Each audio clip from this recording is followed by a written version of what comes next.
I think all of us at some point sort of have this moment or these series of moments where we start to question the path that we're on. My name is Vinny Jones, and I work full-time here at Ananda Palo Alto in our offices, and also part-time at our Living Wisdom School.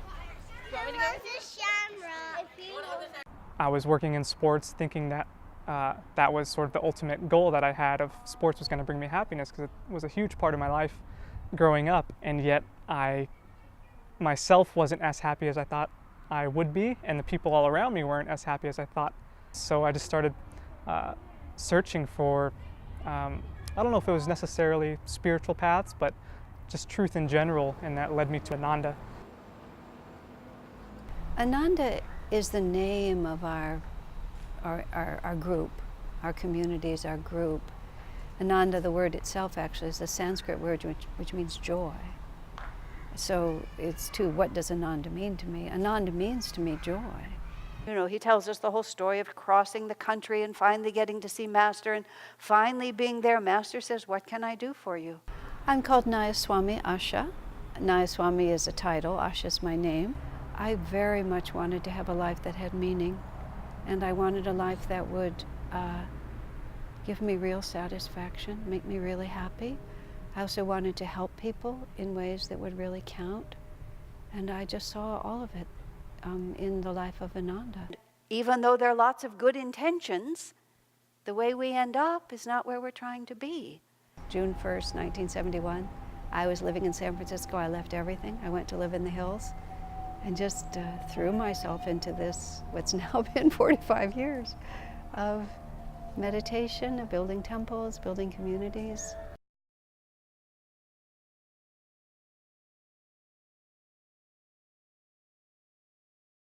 We were living in Japan. My wife and I had a camp there. It was on the Seto Naikai, the Japan Inland Sea. It was on an island there. And we had our own little valley right down there. And we had a business there that was destroyed by a typhoon. It was a very serious typhoon, destroyed buildings, and our buildings and cars and buses and all for this educational school camp that we had. Sitting in the wreckage of all that, we were trying to decide what to do next. So we sat down with a book called The Spiritual Community Guide, which had spiritual communities listed all around the world. And we picked out about 6 or 7 that we wanted to visit. But the first one on our list was Ananda, and we never made it to the second community. When it came time to move on to the second community and visit it, it was the people, the nature of the people, really their high quality of character and intelligence and knowledge that we just couldn't imagine leaving them. I was living in Seattle, and I had started meditating a few months before I actually came to Ananda, maybe a year even. And I was going through a divorce, and I suppose like a lot of people at those times in life, when you're in a crisis, you look for something more than you've experienced. And a friend of mine at the time told me about East West Bookstore, which was up in Seattle. And it's a spiritual bookstore. The original is down here in Mountain View. And I saw that they were giving a meditation class, so I thought, let's take it. Once I took the class, I was really drawn in very quickly. This fellow who gave the class let me know that there was this community that was associated with the bookstore and with the teachings themselves. And once I saw what was there, it didn't take very long before I moved into the actual community. I was asked to come and be the co-manager at East West Bookstore, in fact. And even then, I mean, I spent a few years in some level of misery, honestly, because my behavior was just so erratic. So it took me many years to bring my behavior into focus and with an awareness of how I could control my energy, because that's so central to all of this. It's about energy control, the need for and the ability to learn how to redirect my energy in more positive ways. I worked for a number of years at Stanford in the chemistry department, and I worked with professors and postdocs and grad students. And yet these people were almost universally unhappy, even though they'd achieved by worldly standards tremendous things. We're so used to putting our energy out into the world, and being really activating and processing things and analyzing things, where meditation is trying to reverse that flow of energy, still being just as dynamic, but in an inner way, sort of, instead of going outward, pulling all our energy inward and then directing it in a positive way. So along with that has a lot to do with the mind and quieting the mind and getting to a place of clarity. There are very clear techniques that we teach that Yogananda brought. There's sort of a sequence of meditation techniques that we have, the highest of which, and that which is of greatest benefit, is called Kriya Yoga.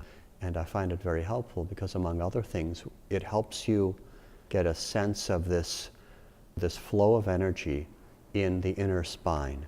So in working with Kriya, I've gained more control over my energy. Having gained more control over my energy, my restlessness subsides. It's very, very different than letting your mind go blank in front of the television. It takes a lot of energy to meditate. If you don't have energy while you're meditating, you go to sleep. Benefits. Wow. There are just so many. I guess I don't know where to begin. It really helped me be more calm and yet focused. One of the goals and one of the things that just helps me in life is to have my mind more still and have my emotions quiet, so they're not troubling me all the time. Most people think their identity is it's mainly physical, mainly the body, because we come into this world and right away, we're dealing with a physical body and also the sex of male and female, and then your age is constantly changing and your job and occupation, all of these, it's mainly on the material level.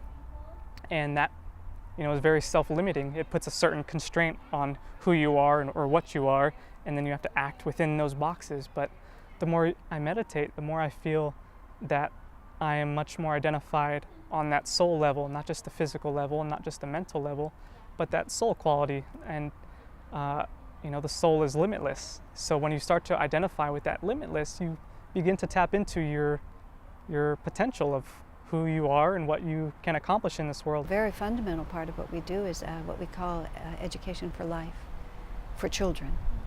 And our schools are called Living Wisdom Schools. This school has a primary focus on sort of the deeper underlying aspects of kids and what each individual kid, pertaining on what age that they are, what's best for their growth. It's a much more, I think, advanced system of learning. Everybody's so concerned about training the intellect these days, but for true success and happiness, you have to train the person. And the intellect naturally follows if you train the person. And training the person means to have them understand who they are in relation to a greater reality, not to dogmatize them into any religion, but to teach them about their own nature, how to control their energy, how to work with their moods and emotions, how to concentrate, how to understand who they are and what their abilities are, how to get along with other people, how to choose happiness. And if you create an atmosphere for children in which they're secure and happy and supported, education is effortless. The reason we're having so much difficulty in our schools right now is because they're child torturous. They put small children into little desks and hold them there from a tiny age. And they imagine, and they're scared to death because they're all being measured for things they don't understand, and then they have trouble learning. Yes, it really is a how to live school, how to become a well-rounded human being and not just how to get 100 on a test score, So very rarely does a day go by with one of our older Ananda members not mentioning how they wish they would have grown up in a school like this. So we live in very changing times, and old solutions are not going to work for what's going on right now. I think we need revolutions from the ground up. And I say, friends, why not? What have we got to lose? Let's expand our hearts and minds and live as we know we are meant to live.